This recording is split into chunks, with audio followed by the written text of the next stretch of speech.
The sun was barely peeking through the curtains when Mark heard the soft ping of his wife's phone. It was an unusual sound at this hour, and he instinctively turned his head to see if Sarah was awake. She was, but her back was turned to him, shoulders tense as she quickly typed a response to whoever was messaging her at 6 in the morning. Mark felt a familiar knot tighten in his stomach. He had been noticing these early morning messages for weeks now, each one more suspicious than the last. Sarah had become secretive, always clutching her phone, her laughter more private, shared with someone else. He brushed it off at first, blaming it on stress or work, but the feeling lingered like a shadow. "Who's texting you so early?" he asked, trying to sound casual though his voice betrayed a hint of irritation.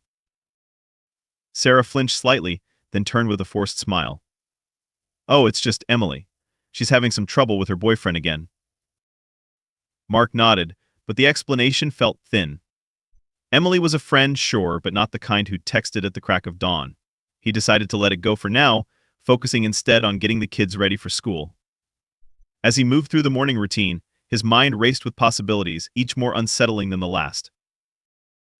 Later, as he drove the kids to school, Mark replayed the morning's events in his mind.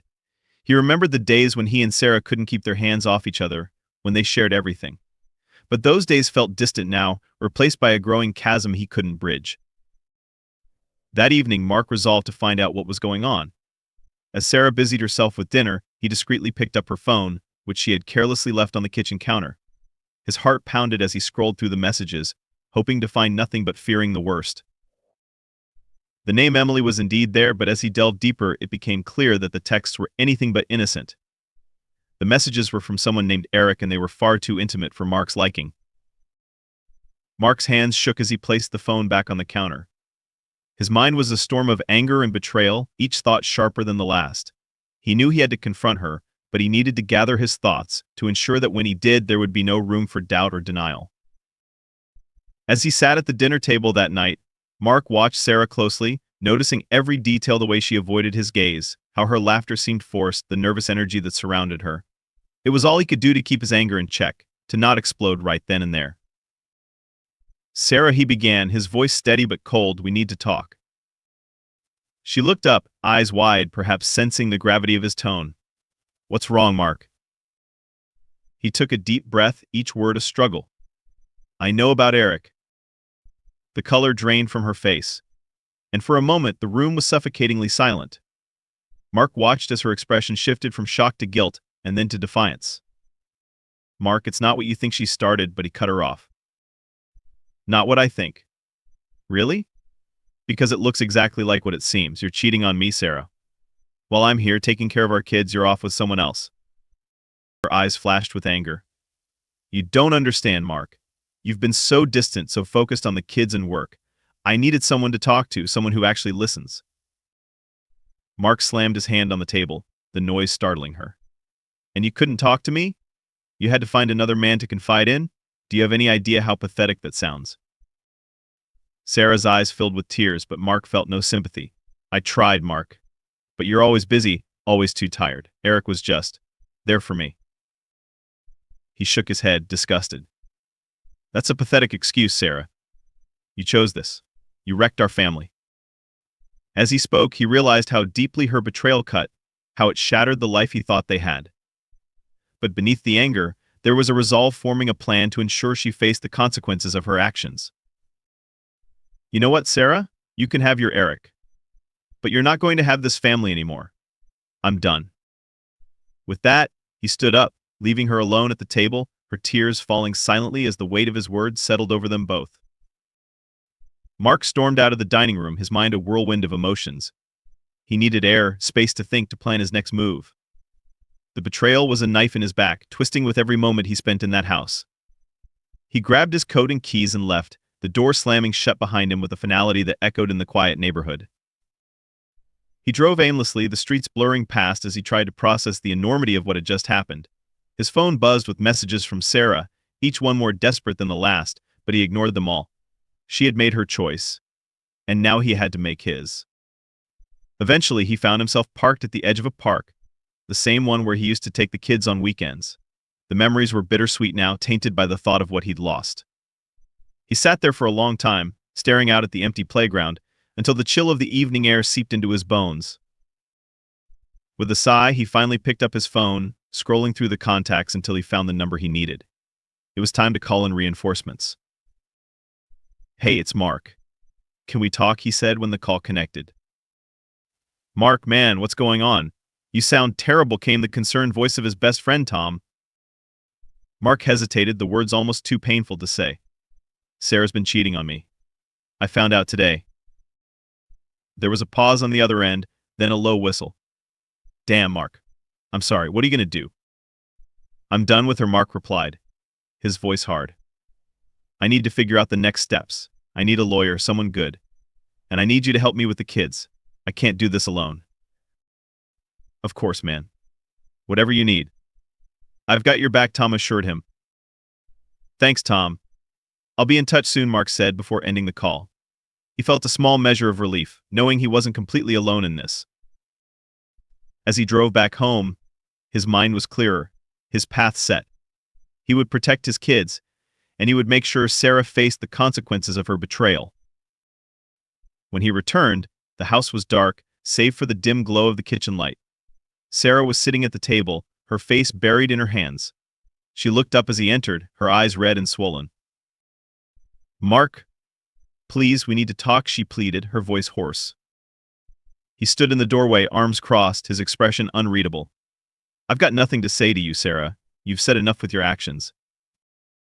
She shook her head, desperation creeping into her voice. "You don't understand.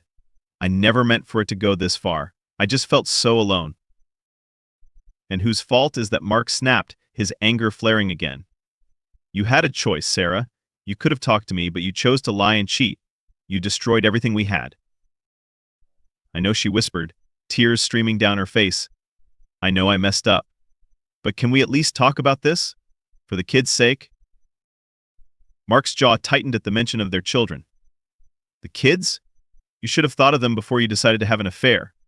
I'm not going to let you use them as an excuse now." She reached out, trying to touch his arm, but he stepped back, the distance between them growing more than just physical. "Please, Mark, I'll do anything to fix this." "There's nothing to fix, Sarah. You broke it beyond repair," he said coldly.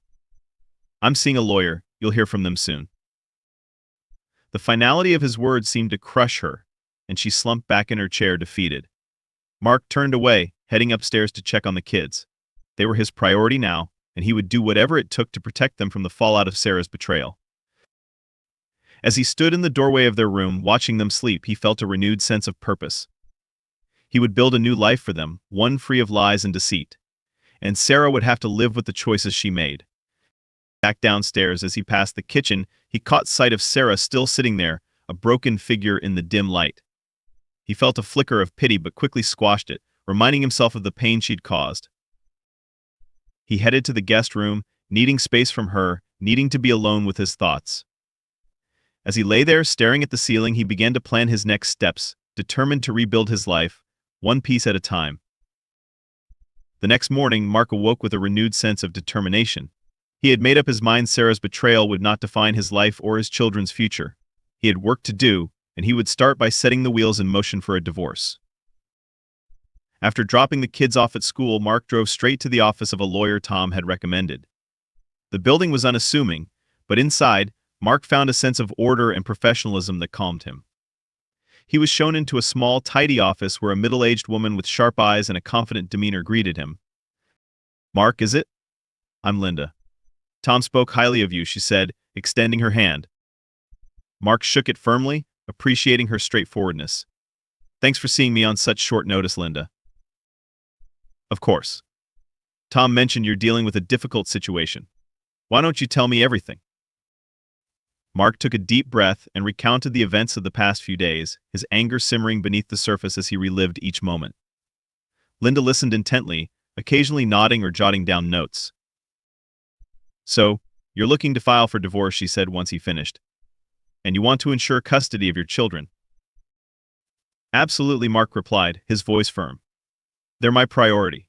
I don't trust Sarah to put them first after what she's done." Linda tapped her pen thoughtfully. "We'll need to gather evidence of her infidelity. Do you have access to her phone records or any messages that could support your case?" Mark nodded, recalling the messages he'd seen. "I can get them. I'll do whatever it takes. Good. We'll also need to consider the financial aspects. Do you have joint accounts? Assets that need to be divided.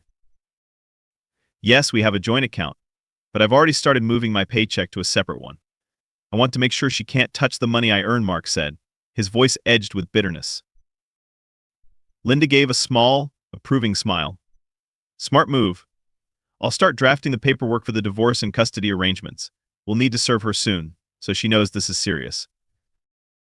Thank you, Linda. I appreciate your help, Mark said, feeling a sense of relief at having a plan in place. As he left the office, Mark felt a weight lift off his shoulders. He was taking control, ensuring that Sarah's betrayal wouldn't ruin his life or his children's. There was still a long road ahead, but he was ready to face it. Back at home, Mark found Sarah in the living room, her eyes puffy and red. She looked up as he entered, her expression a mix of hope and fear. Mark, can we please talk? She asked, her voice trembling. He crossed his arms, keeping his distance. What's there to talk about, Sarah? You've already said enough. Please, just hear me out. I know I messed up, but I want to make things right, she pleaded, her eyes earnest. Mark's expression hardened. You want to make things right? You can't undo what you've done. You've shattered our family. I know, and I'm sorry. But I don't want to lose you or the kids, Sarah said, her voice breaking. You should have thought of that before you slept with another man, Mark snapped, his anger flaring. You don't get to play the victim here, Sarah. She flinched at his words, tears spilling down her cheeks. I'm not trying to. I was so lonely, Mark. You were always busy with work and the kids, and I felt invisible. Mark shook his head, disbelief etched on his face. That's no excuse for what you did. We all have problems, Sarah, but we don't all cheat. I know. I was stupid and selfish. But I want to fix it, she insisted, her voice desperate. Mark sighed, running a hand through his hair. It's too late for that. I've already spoken to a lawyer. You'll be hearing from them soon. Sarah's eyes widened in shock. A lawyer? Mark, please don't do this. We can work it out. There's nothing to work out, Sarah. You made your choice, and now you have to live with it, he said coldly. She sat back, defeated, as the reality of the situation sank in. Mark turned away, heading to the kitchen to clear his mind. He needed to focus on the future, on rebuilding his life without her. As he stood there, the phone rang, breaking the tense silence. He picked it up, recognizing Tom's number. Hey, Mark. Just checking in. How did it go with the lawyer? Tom asked. Good. She's starting the paperwork. I'm going to make sure Sarah doesn't get away with this, Mark replied, his voice filled with resolve. Glad to hear it. If you need anything, just let me know, Tom said. Thanks, Tom. I appreciate it, Mark said before hanging up.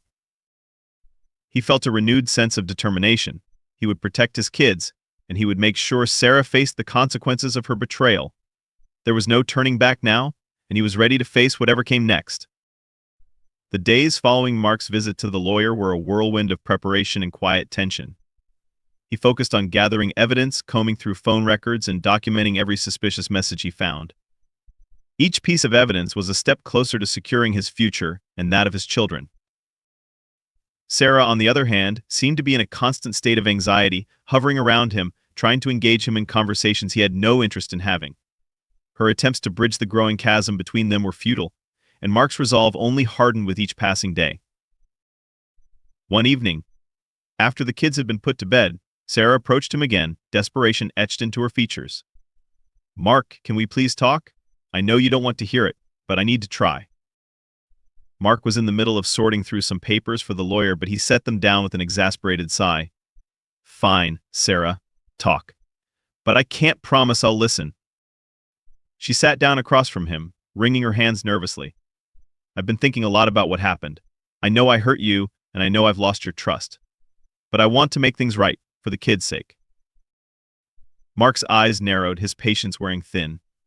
You keep saying that, but you haven't done anything to prove it. Words mean nothing now, Sarah. I'm willing to go to counseling to do whatever it takes to fix this, she insisted, her voice earnest. Counseling? Mark scoffed, incredulous. You think sitting in a room with a stranger is going to fix the fact that you slept with someone else? It's a start, Mark. We owe it to the kids to try, Sarah pleaded, tears brimming in her eyes. Mark leaned back in his chair, crossing his arms. You had your chance to fix things before they got this bad. Now it's too late. I've already started the divorce proceedings. You'll get the papers soon. Sarah's face crumpled, and she wiped at her eyes with the back of her hand. I know I can't change the past, but I'm begging you to reconsider. For the kids, if not for us. Mark's expression softened for a moment at the mention of their children, but he quickly steeled himself. The kids deserve better than this mess. And frankly, so do I. I'm not going to stay in a relationship built on lies. She reached out, her hand trembling as she touched his arm. Please, Mark. I love you. I never stopped. He pulled away, shaking his head. Love? Is that what you call it? Because it sure didn't feel like love when you were sneaking around behind my back. Sarah's shoulders slumped, and she looked down, unable to meet his gaze. I'm sorry, she whispered, but the words felt hollow, too little too late. Mark stood up, signaling the end of the conversation. Save it, Sarah? I'm done talking.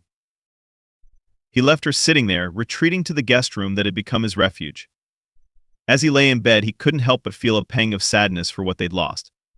But the anger quickly returned, reminding him of why he was doing this. The next morning, as Mark was getting ready to leave for work, his phone buzzed with a message from Linda, the lawyer. They had a meeting scheduled later that day to finalize some details, and Mark was eager to get it over with. He arrived at the office, greeted by Linda's efficient assistant, who led him to the familiar office. Linda was already there, reviewing some documents. Morning, Mark. I've got the draft for the divorce papers ready. We'll go over them, make sure everything's in order before we serve her, Linda said, handing him a folder. Mark nodded, flipping through the pages. Thanks, Linda. I want to make sure we cover all bases, especially custody. Of course. We're prioritizing that in the agreement.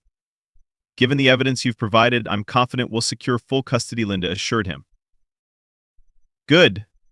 I don't want her instability affecting the kids, Mark replied, his voice firm. They spent the next hour discussing the finer points of the agreement, Mark's resolve only strengthening as they ironed out the details. By the time he left the office, he felt a sense of accomplishment, knowing he was one step closer to closing this painful chapter. Back at home, the atmosphere was tense as ever. Mark could tell Sarah was aware that something was happening, but she didn't press him for details, perhaps sensing that it was pointless. That evening, as they sat in silence at the dinner table, the doorbell rang, a sound that seemed to echo ominously through the house. Mark stood up, knowing exactly what it was. He opened the door to find a courier standing there, a thick envelope in hand. Delivery for Sarah Thompson, the courier said, glancing at the name on the envelope. Mark took it, nodding. Thanks. He closed the door and turned to Sarah, who was watching him with wide, fearful eyes. This is for you, he said, handing her the envelope. She took it with trembling hands, her face paling as she realized what it was. Mark watched her, his expression unreadable, as she opened it and began to read. Her eyes filled with tears and she looked up at him, her voice choked. Mark, please. But he cut her off, his voice hard. This is happening, Sarah. You brought this on yourself. She looked down, defeated, the reality of her actions finally sinking in. Mark turned away, feeling a mix of satisfaction and sadness. It was done, and there was no turning back. The days that followed were a blur of legal proceedings and tense exchanges. Mark was relentless in his pursuit of custody and financial security for the kids. He was determined to ensure that Sarah's betrayal wouldn't destabilize their lives any more than it already had. One afternoon, as Mark was reviewing some paperwork, his phone rang. It was Linda, the lawyer. Mark, I've got some news, she said, her voice steady. Sarah's lawyer reached out, they're proposing a settlement. Mark's eyebrows shot up in surprise. A settlement? What's she offering? They're suggesting joint custody, but with primary residence with you. Financially, she's willing to forego any claim on the house if you agree to joint custody, Linda explained. Mark considered this, his mind racing. While he was adamant about full custody, the offer of keeping the house was tempting, especially for the children's stability. Do you think she's serious about this? Mark asked, skeptical. I think she's realized the strength of our case and is trying to salvage what she can, Linda replied. It's not a bad offer, but it's your call. Mark nodded, mulling over the options. Let me think about it. I'll get back to you. As he hung up, he felt a strange mix of relief and frustration. Sarah's proposal was unexpected, and he couldn't help but wonder what had prompted it. Was she truly trying to make amends, or was this just another ploy? That evening, after putting the kids to bed, Mark found Sarah in the living room, staring out the window. She turned as he entered, her expression unreadable. "We need to talk about the settlement," Mark said, cutting straight to the point. She nodded, her eyes wary. "I thought it was the best way forward. For the kids." Mark crossed his arms, scrutinizing her. "Why the sudden change of heart, Sarah? You've been fighting me every step of the way." She sighed, looking down at her hands. "I realized I was being selfish. The kids need stability, and I don't want to uproot them more than I already have." Mark studied her, searching for any hint of deception. "And the house? Why are you willing to give it up?" "Because it's their home," she replied softly. "I don't want to take that from them." Her words seemed genuine, but Mark's anger was still close to the surface. "You should have thought of that before, Sarah. Before you decided to tear our family apart." "I know," she said, her voice barely a whisper. "And I'm sorry, I'm trying to make it right." Mark sighed, running a hand through his hair. "I'll consider the settlement, but I'm not making any promises." "Thank you," Sarah said, relief washing over her features. He nodded curtly, turning away. The conversation had left him drained, and he needed space to think. As he headed upstairs, he couldn't shake the feeling that this was far from over. The next day, Mark called Linda to discuss the settlement further. They went over the terms, and Mark weighed the pros and cons carefully. Ultimately, he decided to counter with a proposal that favored his position more strongly, ensuring the kids' stability was prioritized. When he informed Sarah of his decision, she seemed resigned, nodding in understanding. "I'll talk to my lawyer. I just want what's best for the kids, Mark." Her words were a small comfort, but Mark remained cautious. He had learned not to take anything at face value, especially when it came to Sarah. As the days turned into weeks, the legal battle continued, but the tension at home slowly began to ease. The kids were adjusting, and Mark was doing his best to maintain a sense of normalcy for them. One afternoon, as Mark was picking up the kids from school, he ran into Eric, the man who had unwittingly become a catalyst for the upheaval in his life. Eric looked uncomfortable, shifting from foot to foot as he approached. "Mark, can we talk?" Eric asked, his tone tentative. Mark's jaw tightened, but he nodded, leading Eric to a quieter spot away from the other parents. "I just wanted to say I'm sorry," Eric began, his expression earnest. "I never meant for things to get out of hand." Mark crossed his arms, his gaze steely. "You have no idea what you've done, Eric. You wrecked my family." "I know, and I regret it," Eric said, his voice pained. "Sarah and it was a mistake. I'm sorry." Mark's anger flared, but he kept his voice controlled. "Mistake or not, you've caused irreparable damage. Just stay away from my family." Eric nodded, looking chastised. "I will. I'm really sorry, Mark." Mark turned away, not trusting himself to say anything more. As he walked back to the car, his mind was a tumult of emotions. Seeing Eric had stirred up feelings he'd been trying to suppress, but he couldn't let them derail his focus. Back at home, Mark threw himself into preparations for the court proceedings. He was determined to secure a future for his children, one where they could thrive without the shadow of their parents' mistakes looming over them. As the court date approached, Mark felt a mix of anxiety and resolve. He was ready to face whatever challenges lay ahead, knowing he had done everything in his power to protect his family.